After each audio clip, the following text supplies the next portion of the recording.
Je me rappelle la journée où est-ce qu'on a ouvert les portes de l'aile psychiatrique. J'avais jamais vu ça de ma vie. Puis que je rentrais là, puis ça se refermait derrière moi, à clé, comme c'était barré. Là, j'étais comme « Oh my God, où est-ce que je suis? » Là, je suis dans une autre catégorie, puis là, je suis rendue que je suis pas l'autre bord de la vitre. Là. Moi, je suis ici, là. Je m'appelle Marie-Ève, j'ai 29 ans et je suis atteinte du trouble schizoaffectif. Avant que la maladie m'arrive, tout ça, j'étais une fille très performante.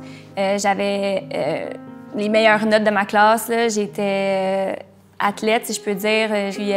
C'était aussi important pour moi la vie sociale. Au départ, je refusais. Là, je disais non, ça se pouvait pas, ça se peut pas. Puis quand c'est arrivé, c'était vraiment comme si ma vie s'était écroulée, puis que j'avais plus du tout d'avenir. Je suis partie en Asie pendant 4 mois, flusher mes médicaments aux toilettes, faire du yoga, de la méditation. C'était bien, ça m'a aidée pendant un certain temps, mais quand je suis revenue, ben les problèmes étaient encore là.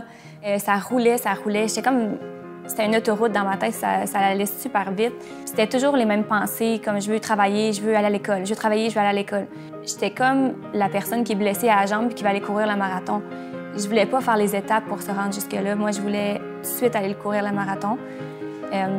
J'étais pressée de guérir. Puis quand j'ai été admise pour la peut-être 3e fois à l'hôpital en 2019, je pensais que j'étais comme en prison parce que j'avais fait des tentatives suicidaires dans le passé, justement pendant ces 5 années-là.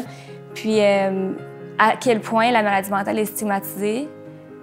Je veux tellement pas être identifiée à ça. Je veux tellement pas qu'on pense que je suis ça, que je suis prête à mourir, tu sais, que je suis prête à en finir. Je voyais le traitement comme quelque chose de vraiment malsain, qui avait pas de bon sens, que c'était parce que les gens voulaient pas se prendre en main, qui étaient obligés de prendre la médication parce que sinon ils étaient capables de s'entraîner, ils étaient capables de bien manger, puis ça allait les régler.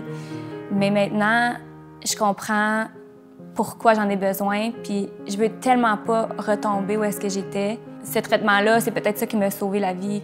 Mes proches ont été très, très, très soutenants, très, très présents, mais à un certain point, j'ai senti leur deuil de leur fille. Au début, ils se battaient beaucoup pour moi, ils se battaient beaucoup pour que je revienne rapidement à moi-même.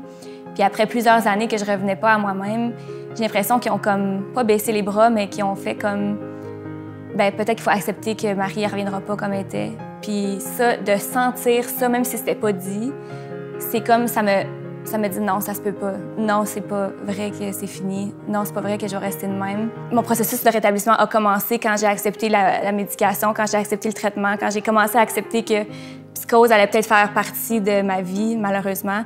C'est sûr que prendre un médicament tous les soirs puis recevoir une injection à tous les mois, c'est pas ça que j'avais vu comme avenir pour moi. Mais c'est pas juste ça. Ça, c'est juste une composante, c'est juste une carte à mon jeu de cartes. C'est pas tout ce que je suis, là.